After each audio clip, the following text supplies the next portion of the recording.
Okey, nombor 1, tentukan sama ada setiap graf trigonometri berikut ialah graf sinus, cosinus atau tangent. Kalau yang ni kena ingat dia punya bentuk arm. Just ingat bentuk je. Okey, so 1 2 tak muatlah dari sini lah 3. Okey. Jadi ni graf y sama dengan ni graf sin, graf cos, graf tangent lah. Kalau sin, ingat bentuk dia macam ni. Ni untuk sampai 360 darjah. Jadi yang ni tengah-tengah 180. Puncak ni 90 lah tengah-tengah. So ni pun tengah-tengah dia 270. Just ingat macam ni sampai 360. Ni kita boleh kira lah bahagi 2 kan. Okey. Lepas tu dia punya graf mesti maksimum 1, minimum negatif 1. Sama juga dengan cos. Dia mesti 1 dengan negatif 1. Dia ingat bentuk general je. So macam ni. Ni bentuk senyum ni cos. Sini 360. Kalau 360 atas ke bawah, yang bawah sekali ni mesti 180. Jadi yang ni 90, yang ni 270. Ni kalau sin dengan cos, nampak bentuk. Just ingat bentuk arm je. Ni kita panggil bentuk arm. Okey, untuk tangent pula dia macam ni tau. 90, 180, 270, 360. Okey, 90 dia macam ada garis putus-putus dekat 90 dengan 270. Lepas tu dia macam menghampiri tapi tak menghampiri, dia lalu kosong macam ni. Nampak ni tangent, nampak ni atas bawah. Jadi atas bawah, atas balik, lalu kosong. Sini nampak ni, sini mesti bawah lah kan. Nampak bawah, atas. Okey, ni graf tangent X. Ni bentuk arm yang kita kena ingat. Bila kita ingat macam ni, maksudnya tak payah ingat nombor-nombor ni, just gerak 360. So kita bila dah tahu 360 sampai sini, kita boleh cari point lain lah. Dan ni pun bentuk senyum cos. Yang ni just kena ingat 90 dengan 270 ada garis putus-putus. Alright. Okey. Jadi A. Okey. Kalau tengok A ni, dia start dekat kosong ni, start dekat 1. Nampak? Jadi kita dah tahu kalau tengok graf ni, yang start dekat 1 ialah cos. Nampak? Bawah ni cos X. Jadi ini ialah graf cos ni cosinus lah.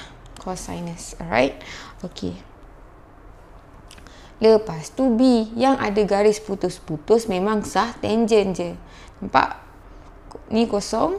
So kita terus boleh nampak ni graf tangent. Okey. Lepas tu C ni. Okey, nampak tak? Dia start daripada kosong, dia 180 ni dia turun bawah sampai 360. Kalau tengok ni graf sin, nampak daripada 180 sampai 360 dia turun macam ni. Jadi ni graf sinus. Okey.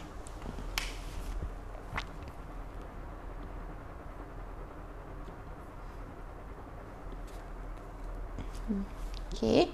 Nombor 2, laka graf dengan keadaan. Okey, dia suruh lukis graf. Dia nak sin. Okey, dia nak graf sin X. Keadaan 90 sampai 270.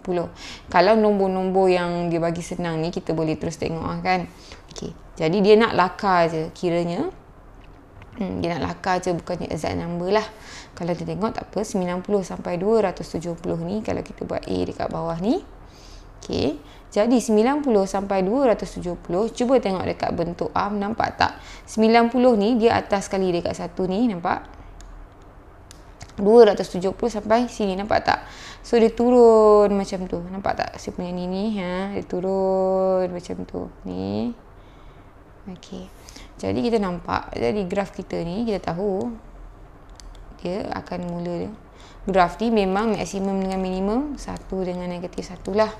So bila 90 ni, nampak dia start dekat atas. Kita tahu 180 dia lalu ni dengan 270. Jadi ni daripada kalau kita dah hafal graf kita boleh terus buat je. So bentuk dia macam tu. Nampak? Jadi ini ialah graf Y sama dengan sin X. Daripada 90 sampai 270. Okey. Sekarang cos X, tapi dia nak 45 dengan 2 sampai 225. Okey. Jadi B ni okey, dia nak daripada 45 sampai 225. Kita dah tahu graf dia memang dia maksimum dia 1, minimum dia negatif 1. Okey, tak tengok lagi kat mana. Okey. Kalau kita tengok sekarang ni 45 sampai 225 dekat graf kita ni. Kalau kita tengok 90 dekat sini, nampak? 90 ni dekat kosong. Jadi 45 ni tengah-tengah, nampak? Ataupun kalau tekan kalkulator, kita boleh tengok masuk kalkulator cos 45 kita dapat 0.707. Okey, jadi kalau sini 45 dia macam bawah sikit lah kat sini. Okey. Jadi kita letak sini. Dia lakar kan. Okey. So 45. Kita nampak bila 45 ni 90 ni dia akan kena dekat bawah. Nampak? Lepas tu dia dah sampai 225, betul? Lepas tu sebab kita bahagi 45, 90, jadi ada 2 titik lagi. 1, 2, 180. 180 mesti bawah sekali kat sini, betul? Lepas tu, lepas 180, sini 270. Jadi 225 ni tengah-tengah antara 180 dengan 270 lah. Lebih kurang kan, tengah-tengah. Okey, kita tengok. Dia jadi sini 225. Jadi dia macam kurang daripada 1. Okey, dekat sini. Okey, jadi kalau kita lukis ni, sini lah 90, lalu sini naik. Lebih kurang macam tu bentuk graf dia. Okey, 225 ni kalau kita tengok, 225 sama dengan 180 tambah 45. Nampak?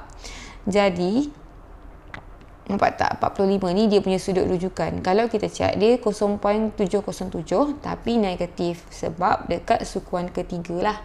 So sini sebenarnya 0.707 negatif. Sini positif 0.707.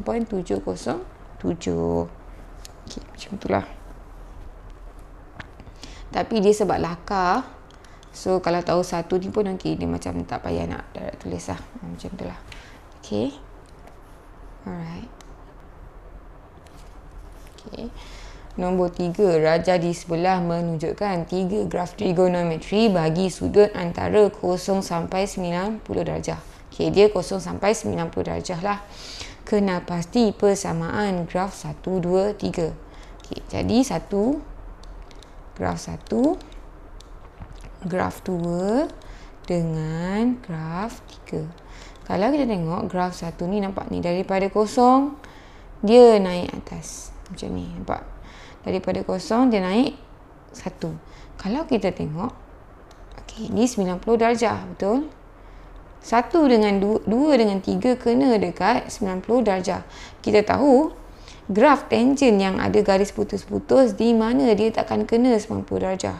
Jadi graf 1 ialah graf tangent, tapi dia nak persamaan. Bila persamaan kena ada y lah. Y sama dengan tangent x, sebab ni x. Okey.